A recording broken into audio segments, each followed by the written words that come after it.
आप देख रहे हैं समाचार एजेंसी ऑफ इंडिया में साइन न्यूज।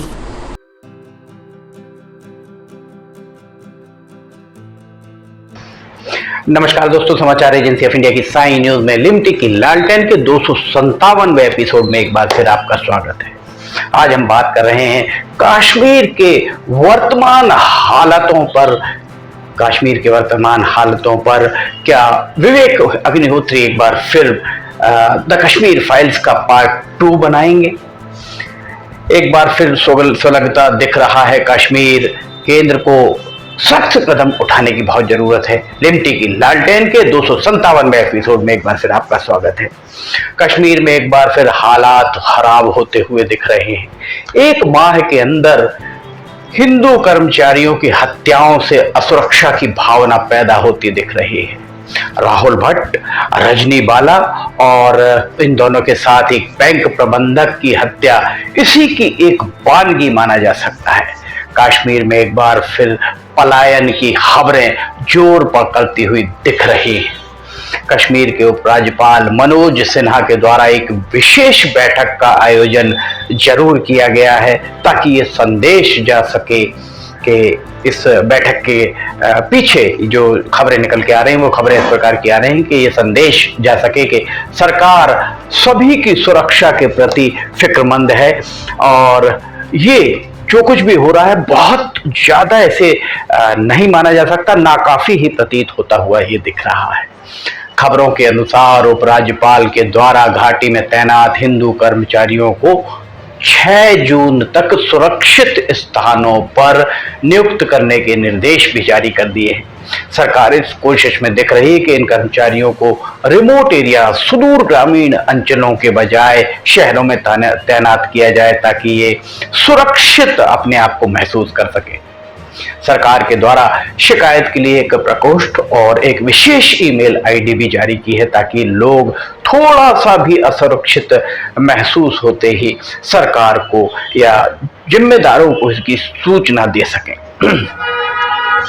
कश्मीर घाटी में बृहस्पतिवार तक 7 लोगों की हत्या के बाद मीडिया के द्वारा इसे टारगेटेड किलिंग का नाम दिया जाने लगा है। अगर देखें आप और कुछ पन्ने पलटाएं तो 5 माहों में इस तरीके की ये 17वीं हत्या है। वैसे जिस तरीके की बातें मीडिया में सामने आ रही हैं उसके अनुसार आतंकियों के द्वारा कश्मीरी पंडितों को अपना निशाना बनाया जा रहा है।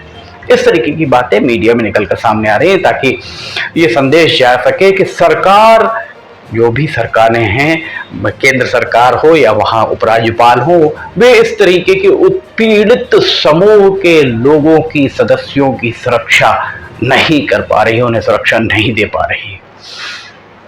इस तरह की घटनाएं कश्मीरी पंडितों के मन में असुरक्षा की भावना भरने के लिए पर्याप्त मानी जा सकती है। कश्मीर के वर्तमान हालातों का एक ही समाधान हमारी नजरों में है जो दिख रहा है। वो समाधान ये है कि कश्मीर घाटी में न केवल शांति की स्थापना की जाए वरन वहां रह रहे लोगों के बीच असुरक्षा की भावना को भी दूर किया जाए। उन्हें ये महसूस होना चाहिए कि सरकार उनके लिए फिक्रमंद है और सरकार उन्हें सुरक्षित रखने के लिए कटिबद्ध है। माफ कीजिएगा, यद्यपि ये काम मुश्किल और बहुत ज्यादा समय लेने वाला, टाइम टेकिंग ऐसे माना जा सकता है, पर सरकार के इसके लिए ठोस कार्य योजना बनाने की आवश्यकता महसूस हो रही है कि सरकार ठोस कार्य योजना इसके लिए बनाए। मीडिया की खबरों में एक बात और निकलकर सामने आ रही है जो बार बार हो रही है कि इस तरीके की लक्षित टारगेटेड हत्याओं के पीछे आतंकवादियों की सोच ये भी हो सकती है कि घाटी का इस्लामीकरण वे करना चाह रहे हो। वैसे देखा जाए तो घाटी में प्रधानमंत्री रोजगार पैकेज के तहत 4000 से ज्यादा विस्थापित कश्मीरी हिंदुओं को सरकारी नौकरी दी गई। इसके अलावा जम्मू डिवीजन के लगभग 2000 अनुसूचित जाति के लोग या तो घाटी में अपनी सेवाएं दे रहे हैं या घाटी में जाकर रोजगार कर रहे हैं। जम्मू डिवीजन के दशकों से कश्मीर छोड़कर, घाटी छोड़कर गए लोगों को वापस बुलाकर उनका पुनर्वास करने का काम किया जा रहा है। दूसरी ओर आतंकी घटनाएं एक बार फिर सर उठाती हुई दिख रही हैं, जो इस काम में बाधक बन सकती हैं और बनती हुई दिख रही हैं।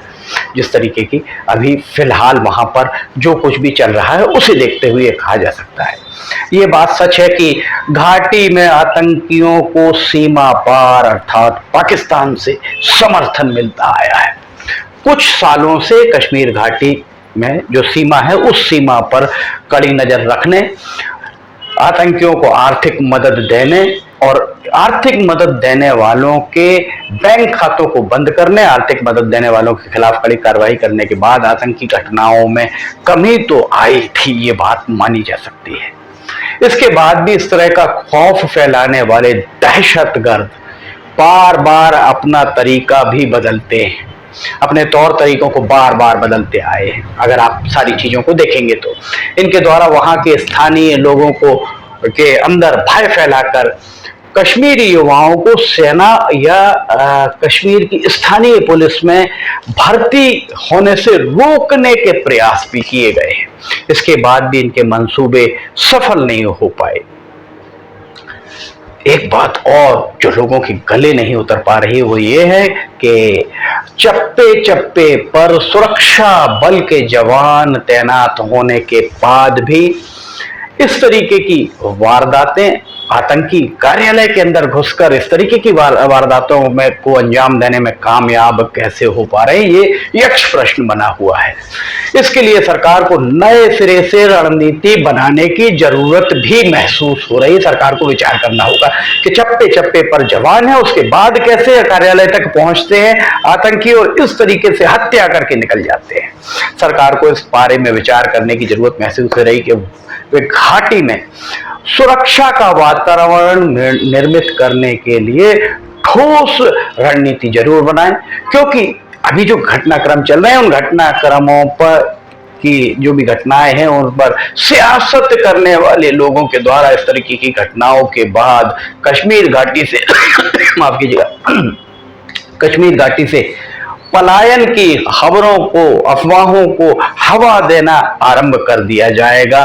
वैसे अब यह भी कहा जाने लगा है कि द कश्मीर फाइल्स के निर्माता विवेक अग्निहोत्री के द्वारा 3 दशक पहले, लगभग 3 दशक पहले 1990 के आसपास के हालातों पर तो फिल्म द कश्मीर फाइल्स बना दी गई, पर क्या वे वर्तमान हालातों पर कश्मीर फाइल्स पार्ट 2 बनाने की जहमत उठाएंगे?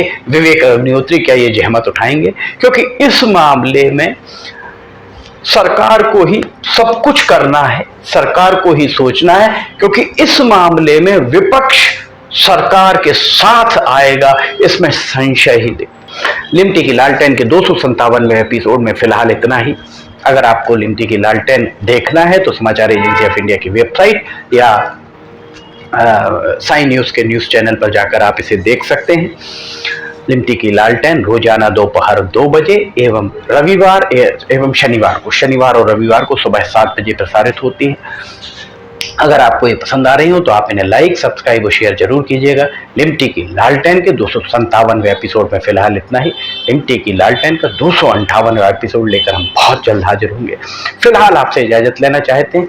जय हिंद।